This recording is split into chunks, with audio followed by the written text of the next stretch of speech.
Activité 1, page 522. Qu'est-ce qu'un réactif chimio-sélectif? Donc ici, on vous présentait deux réactions chimiques. Une première molécule qui réagit avec un réactif. Donc là, le premier réactif utilisé est du bromure d'hydrogène, HBr, et voici la molécule obtenue.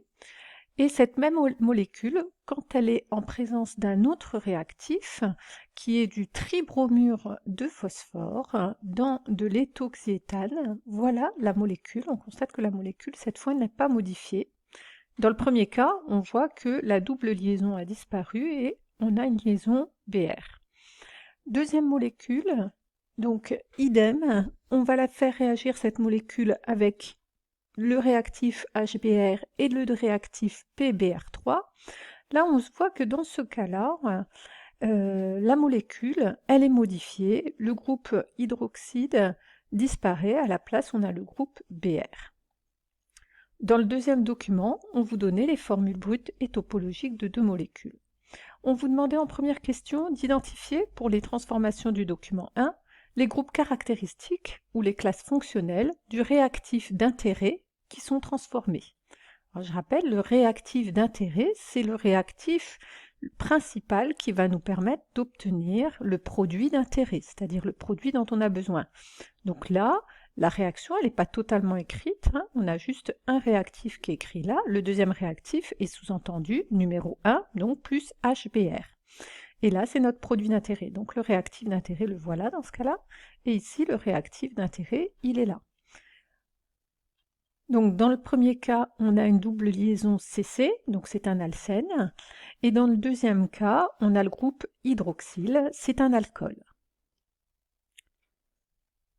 Ensuite, en question B, on vous demandait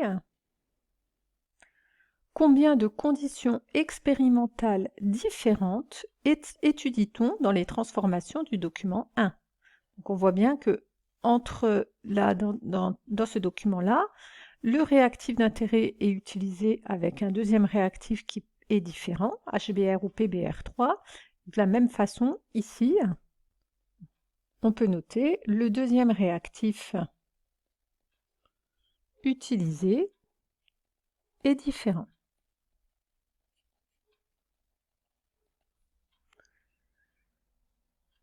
On vous demandait ensuite, question 2, parmi les réactifs inorganiques HBr et PBr3, l'un est dit chimio-sélectif. Lequel? Proposez une définition de ce terme-là. Alors, on voit que dans le premier cas, le réactif, il a cassé, donc le réactif HBr a cassé la liaison, la double liaison CC et a formé une liaison CBr. Par contre, le réactif PBr3, on voit que il n'a rien fait, il n'a pas du tout touché notre réactif d'intérêt, et parmi les produits, on retrouve toujours ce réactif-là. Donc on voit que là, notre réactif, donc PBr3, n'a pas réagi. Par contre, quand on l'a fait réagir avec de l'alcool, on voit que HBr a modifié le groupe hydroxyle, et puis PBr3 a modifié également le groupe hydroxyle. Donc, si maintenant on regarde les réactions dans ce sens-là, dans les deux réactions, HBr, il a modifié ici la fonction caractéristique, et puis pareil, là, il a modifié également. Donc là, dans tous les cas, HBr a réagi avec notre réactif d'intérêt. Par contre, PBr3, on voit que dans un cas, il n'a pas touché, et puis dans le deuxième cas, effectivement, il a touché le groupe caractéristique, et donc on va employer comme terme pour ce réactif-là qu'il est chimio-sélectif. Il sélectionne les groupes caractéristiques avec lesquels il va réagir. Donc PBr3 est chimio-sélectif car il modifie le groupe OH, mais pas la double liaison CC. Alors que HBr n'est pas chimio-sélectif puisqu'à tous les coups, il modifie le groupe CC et le groupe OH.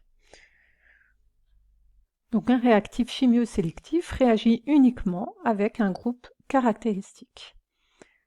On vous demandait ensuite proposer une formule topologique pour le produit issu de la transformation du prénol, donc la molécule de prénol était donnée dans le document 2, en présence de PBr3. Donc le prénol, sa molécule est ici, elle va réagir avec le réactif PBr3 qui est un réactif chimiosélectif. Alors ce qu'on peut voir, c'est que le prénol, c'est une molécule qui a deux classes fonctionnelles, à la fois double liaison CC et à la fois une liaison OH, donc on pourra dire qu'elle est polyfonctionnelle.